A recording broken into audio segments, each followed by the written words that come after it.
2020년 이탈리아는 3월 25일을 단테의 날로 정하는데요. 올해는 단테 서거 700주년으로 더 뜻깊은 해죠. 신곡의 저자, 위대한 시인 단테는 피렌체에서 1265년 태어납니다. 어머니는 푸른 잔디에 서 있는 높은 월계수 나무 꿈을 꾸었다 하죠. 승리의 상징인 월계수는 그래서 단테의 상징이 됩니다. 단테는 피렌체에서 추방되었고 La vicenda di Dante è segnata dall'esilio. 고향이 아닌 라벤나에서 잠듭니다. 피렌체에서 시작하는 미술 이야기.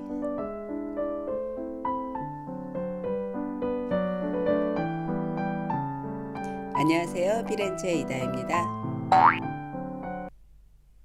초상화로 보는 단테 이야기입니다. 요즘 코로나 시대, 단테의 신곡이 이탈리아 최고의 베스트셀러입니다. 700년 전 중세시대에 살았던 시인의 책 한 권. 코로나 시대에 왜 사람들은 단테에게 열광하는 걸까요? 이 책을 통해 단테는 이탈리아의 아버지가 됩니다.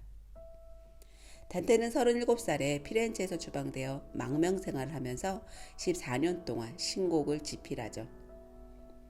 신곡은 단테가 고대 로마의 시인 베르겔리우스, 마음의 여인 베아트리체와 함께 지옥, 연옥, 천국을 여행하는 7일간의 이야기입니다.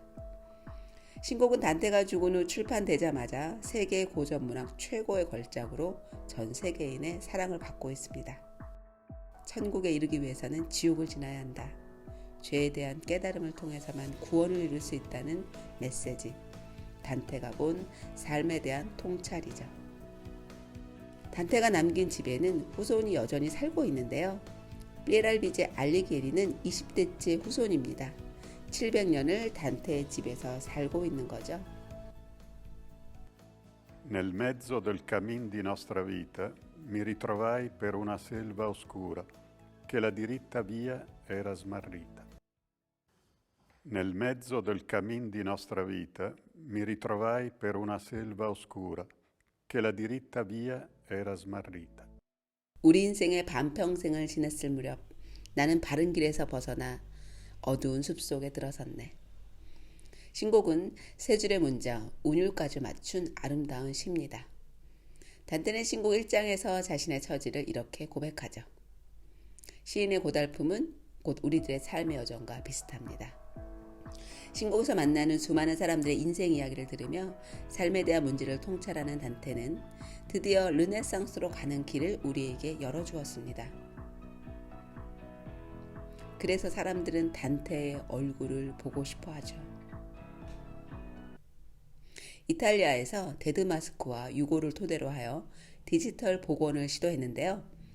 최근 볼로냐 대학과 피사 대학의 공동 연구로 단테의 얼굴이 복원되었다고 하죠.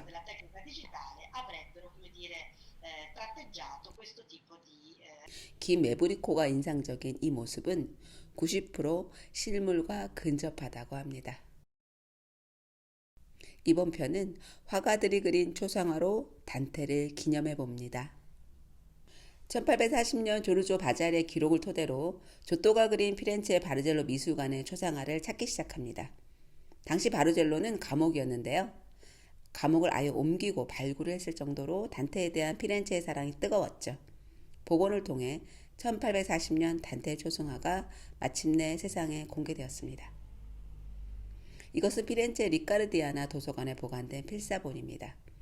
이 초상화로 단테의 기념 주화를 만들었죠. 1400년대 중반 피렌체 화가 안드레아 델 카스타뇨가 그린 이 단테 초상화에는 아직 월계관이 등장하지 않죠. 올해 이 작품은 복원 후 우피치 미술관에 전시되었습니다.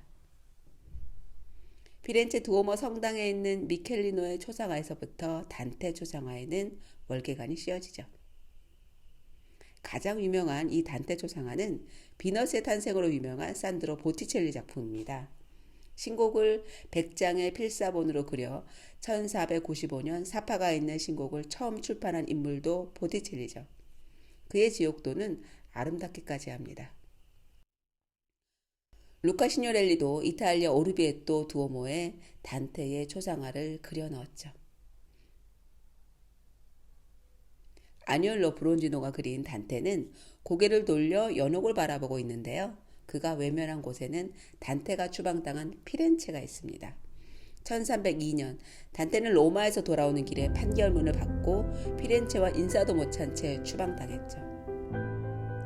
Alighieri Dante è condannato per baratteria, frode, falsità. Lo si condanna a 5.000 fiorini di multa, esilio perpetuo.